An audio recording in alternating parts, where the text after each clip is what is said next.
শনিবার রাজধানীর হোটেল সোনারগাঁওয়ে বে অব বেঙ্গল কনভারসেশনের উদ্বোধন করেন প্রধান উপদেষ্টা ডক্টর মোহাম্মদ ইউনূস। বেসরকারি সংস্থা centre for governance studies CGS এর আয়োজিত সম্মেলনের থিম নির্ধারণ করা হয়েছে এ ফ্র্যাকচার্ড ওয়ার্ল্ড। উদ্বোধনী বক্তব্যে প্রধান উপদেষ্টা বলেন, এক হয়ে কাজ করলে ইতিহাসের গতিপথ বদলে দেওয়া সম্ভব। সম্মেলনে আগত অতিথিদের উদ্দেশ্যে প্রধান উপদেষ্টা বলেন, মাত্র ১০০ দিন আগে বাংলাদেশে একটি অনন্য রাজনৈতিক উত্থান হয়েছে।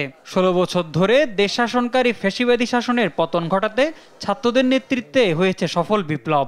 Is the work of millions of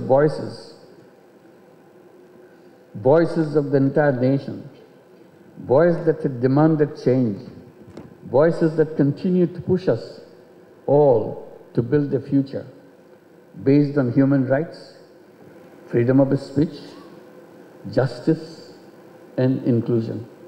এই সময় জুলাই আন্দোলনের সময় করা স্ট্রিট আর্টগুলো ঘুরে দেখার আহ্বানও জানান প্রধান উপদেষ্টা। সম্মেলনে ভিডিও বার্তায় মালয়েশিয়ার সাবেক প্রধানমন্ত্রী মাহাথির মোহাম্মদ ফিলিস্তিনে ইসরায়েলি আগ্রাসন বন্ধের আহ্বান জানান। It is a genocide committed by Israel on Palestinians which is most disturbing. The Israel genocide on Palestine is blatantly brutal and inhuman. It is totally unprecedented.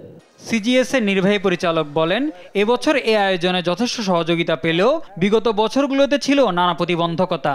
The Bay of Bengal Conversation 2024 is shaping up to be leagues above our previous gatherings in terms of scope, significance, and the potential impact of the ideas will generate.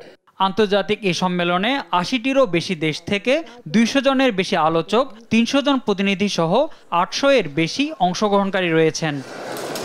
Mohammad Shakib, দেশ TV, Dhaka.